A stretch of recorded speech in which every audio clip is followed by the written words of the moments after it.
नहीं बनी बात। आपको बता दें कि बीजेपी और जेडीयू में नहीं बनी बात और जेडीयू ने सूची जारी कर दी।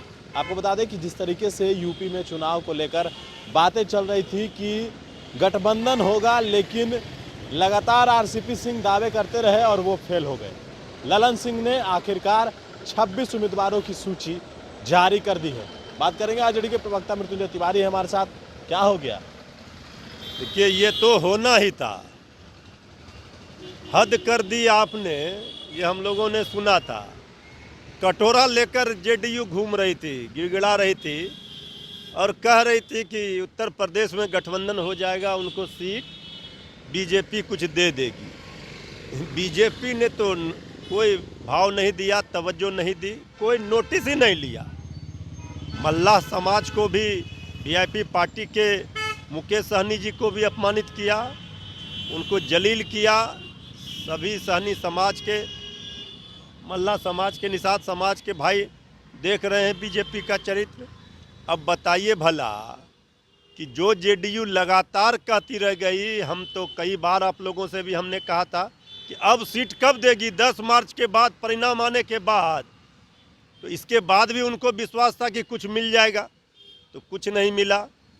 तो अब जो है वो उम्मीदवार उतार रहे हैं। अरे भाई, जो 3 नंबर की पार्टी है बिहार में, उसको उत्तर प्रदेश में बीजेपी क्यों सीट देगी, बर्बाद करेगी?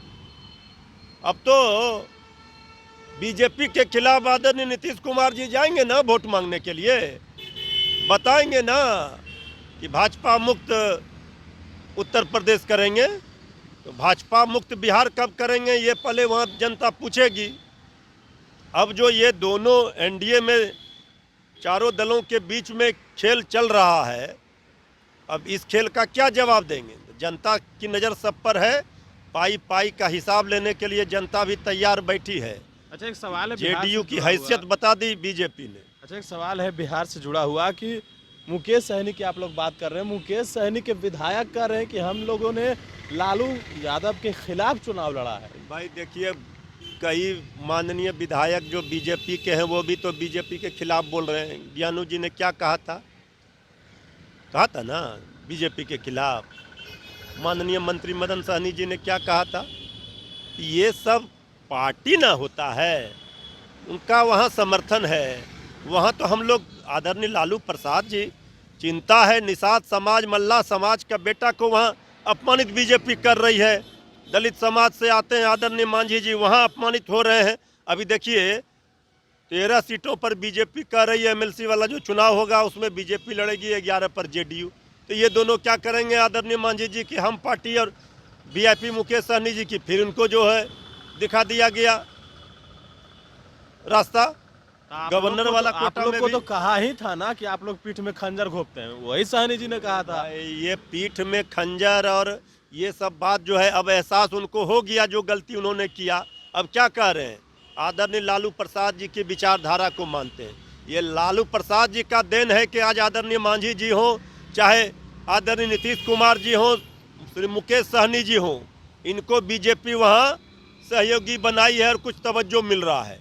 तो अब तो सुबह का भूला शाम में घर वापस आ गए। अब तो ज्ञान आ गया कि किस तरह से वहाँ तो पेट में ही, सामने में ही खंजर भोंका जा रहा है, बर्बाद किया जा रहा है। जी आ रहे हैं क्या आरजेडी में? अरे कौन कहाँ कब आएगा नहीं आएगा, ये सब मीडिया में बताने की बात है। सब लोगों का सिर्फ सहनी जी का है, बहुत सारे लोग हैं, अभी नाम बोलेंगे तो, लेकिन ये सब अभी रहने दीजिए। अभी मिलने भी जाड़े में भाई मेल जोल तो होते रहता है, मुलाकात तो सियासत में चलते रहता है, भेंट मुलाकात से क्या होता है। लेकिन ये है, होगा खेला तो होकर रहेगा, खेला होगा नहीं, अब खेला का अंत होगा। मैदान खोदने वाले को खेल मैदान से हटाया जाएगा। मात्र 5-6 रन से न हम को जरूरत है तेजस्वी यादव जी को सरकार बनाने की। एक छक्का मारेंगे लास्ट बॉल पर तेजस्वी यादव जी, ये सरकार गिरेगी और तेजस्वी सरकार बनेगी। साल भर से तो आप यही बात कर रहे हो। हाँ, साल भर से बोल रहे हैं। तो आप क्या चाह रहे हैं कि विधानसभा में क्रिकेट खेलें? हम सत्ता के भूखे लोग हैं, जिनको सत्ता की मलाई खाना है वो तो सत्ता की मलाई लड़ झगड़ कर खा रहे हैं और बिहार को बर्बाद कर रहे हैं। हमको बिहार की जनता की चिंता है। हम चाहते तो अभी खरमास में ही खेला कर देते, सरकार गिरा देती। ये सब काम हमारा नहीं है, ये सब तो बीजेपी का काम है। हम लोग सरकार गिराने में विश्वास नहीं रखते हैं, हम जनता की भविष्य बनाने में विश्वास रखते हैं। और इसीलिए हमारे नेता की नज़र है, अगर सत्ता की भूख होती तो उसी समय जिस समय ये सरकार बन रही थी नहीं बनती, अगर चाह लेते तो। चलिए देखिए क्या होता है। मृत्युंजय तिवारी लगातार इन दिनों कह रहे हैं बिहार में सरकार बनेगी, लेकिन यूपी में जेडीयू बीजेपी अलग हो गई है, फाइनल हो गया, लिस्ट भी जारी हो गई। अब देखना है कि आखिरकार मुख्यमंत्री नीतीश कुमार चुनाव प्रचार करने के लिए जाते हैं या नहीं। वैश्व नेशन के साथ नमस्कार।